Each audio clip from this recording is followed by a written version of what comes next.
Camille avait trouvé l'amour grâce à un jeune fermier rencontré sur Internet. Elle avait 15 ans, lui 22. Ils étaient heureux, mais petit à petit, la dureté du métier, les dettes qui s'accumulent, la pression familiale minent le moral du couple. Il y a un peu plus d'1 an, Camille est devenue veuve, à 24 ans. Son mari s'est... En conflit avec sa belle-famille, elle a demandé qu'on change le prénom de celui dont elle était tombée amoureuse et qu'on l'appelle Augustin. Ça a été un coup de foudre inexplicable. On a parlé pendant 1 mois et demi avant de se voir réellement. Et on est tombés dans les bras l'un de l'autre comme si on s'était toujours connus, alors que je n'avais jamais connu d'homme avant lui. C'était magique. Vous habitiez une petite ville au bord de la mer. Ça vous a pas fait peur? Ça vous rebutait pas de vous installer à la campagne? J'ai envie de vous dire non sur le coup. Après, quand je suis arrivée la première fois, je me suis dit je peux pas vivre ici, une maison, des bâtiments remplis de cochons et des champs et rien. C'était un choix difficile au début. Votre compagnon élevait des porcs. Oui, Il s'occupait aussi de faire pousser des céréales pour leur alimentation. c'est ça. Vous vous imaginiez que ça demande autant de travail? Non, absolument pas. Les vacances, c'est zéro. Quand vous vous êtes mariés, vous avez pris quelques jours quand même pour partir en voyage de noces? Non. On s'est mariés le samedi et le dimanche, on rentrait sur l'exploitation. Parce que les cochons attendaient pour être Parce que nourris? les cochons, oui, attendaient pour être nourris. C'était nourri du lundi au dimanche, matin et soir. C'est dans le sang. Moi, j'ai vécu 10 ans avec quelqu'un de passionné. Qu'est-ce qu'il trouvait passionnant dans ce métier? La liberté, je pense. La liberté d'être en plein air. Et puis, il a toujours fait ça, en fait. Je pense que c'est ça, surtout. Il a souhaité reprendre. Reprendre l'exploitation de son papa? Voilà, de son père, de son grand-père. C'était logique pour lui. Et c'est une ferme qu'il a rachetée en fait À sa mère. En tout, la ferme coûte 198 000 euros. Donc elle reste propriétaire des terres, enfin d'une partie des terres. Et en plus, on doit lui payer un loyer sur les terres. Financièrement, vous vous en sortiez? La première année, on sort que 265 porcs. Alors qu'il faudrait combien pour que ce soit rentable? 800 à 1000 porcs. Mais c'est parce que vous ne savez pas faire ou... Non, c'est parce que les truies sont trop vieilles. Mais du coup, pour que l'élevage se renouvelle, il faut du temps. On ne peut pas, en 1 an, remonter une exploitation qui commence en bas de l'échelle. Il faut du temps. Et on s'est acharné. Votre mari, à un moment, il s'est pas dit, mais je rapporte pas 1 euro, pourquoi est-ce que je continue à travailler? Est-ce que ça démotive pas complètement? Pour lui, s'il abandonnait, c'était une honte. C'était une honte d'arrêter. C'était une honte de vendre quelque chose que son père, que son grand-père avait construit. En 2016, un dimanche d'hiver, il fait une première tentative de suicide. C'est vous qui l'avez sauvé? Oui. Il m'a dit qu'il partait mettre le moulin en route pour que l'alimentation des cochons tourne.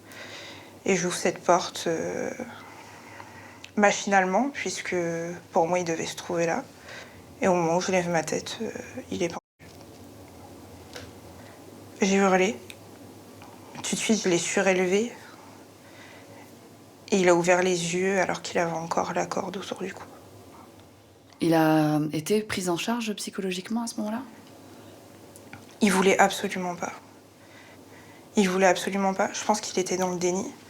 Le jour où je l'ai amené chez le médecin, donc le lendemain, c'est moi qui ai dit au médecin ce qui s'était passé. Il était en train de dire qu'il était fatigué, qu'il n'en pouvait plus, que l'exploitation allait mal. Mais jamais, durant cet entretien avec le médecin, il lui a avoué le geste qu'il avait effectué la veille. Après sa tentative de suicide, vous, pour essayer d'améliorer la situation financière, et puis pour qu'il soit moins angoissé, vous avez pris en plus un emploi à mi-temps, en plus du travail que vous faisiez à la ferme. Ça vous a permis de vous en sortir un peu? Oui, puisqu'on passait de 300 euros par mois à 600, 800 euros par mois. On peut aller au resto sans avoir peur. Que la carte passe pas? Que la carte passe pas. On peut faire des courses sans avoir peur. Que ça passe pas aussi. Mais en fait, vous avez joué de malchance, parce qu'au moment où vous commencez un petit peu à sortir la tête de l'eau, Le prix s'effondre. le prix du porc s'effondre. On était quand même à 1,38, 1,40 Le kilo? le kilo.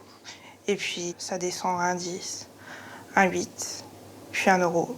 Puis là, on se dit que c'est terminé. On travaille, mais pour rien, puisque même en faisant partir un camion où il y a 75 ou 80 porcs, on sait d'avance qu'on n'aura pas assez d'argent pour rien que les prélèvements.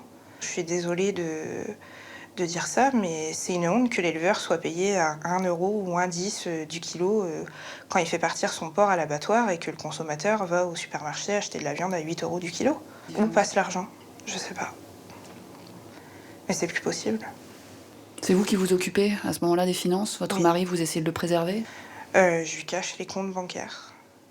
J'essaye d'intercepter le plus de l'aide possible pour qu'il ne voit rien. Et j'essaye de trouver des solutions sans qu'il m'entende appeler pour pouvoir payer une facture en 2 fois ou en 3 fois. Mais c'est compliqué. C'est compliqué pour une jeune femme de mon âge d'appeler. Et en plus d'être compliqué, ça devient une honte. Vous avez, à ce moment critique, essayé de demander de l'aide aux banques? On m'a d'abord dit non. Il vous manquait quoi, 10 000 euros? Il vous manquait pour tenir jusqu'à la fin de l'année? Oui, ça représentait grand maximum 10 000 euros. C'était juste pour dire d'avoir de la trésorerie pour tenir jusqu'aux grosses ventes de fin décembre, début janvier. Le 27 octobre 2017, le jour de la mort d'Augustin, le matin, vous avez l'impression qu'il a le moral? Je pensais qu'il allait mieux. Il m'a montré cette image-là, que ça allait. Il m'a souri, chose qu'il n'avait pas fait depuis quelques semaines parce qu'il était fatigué. Et puis, on a eu des gestes tendres. Et du coup, ça me rassurait complètement. Vous êtes resté avec lui toute la matinée, et puis avec son frère, Oui, qui travaille aussi sur l'exploitation. oui. Puis vous vous êtes séparés quoi, quelques minutes? 5 minutes. 5 minutes. De 12h55 à 13h. Juste 5 minutes. C'est rien, 5 minutes. Là, je le vois partir, courir. Du coup, je me dis qu'il y a un problème. Je le perds de vue.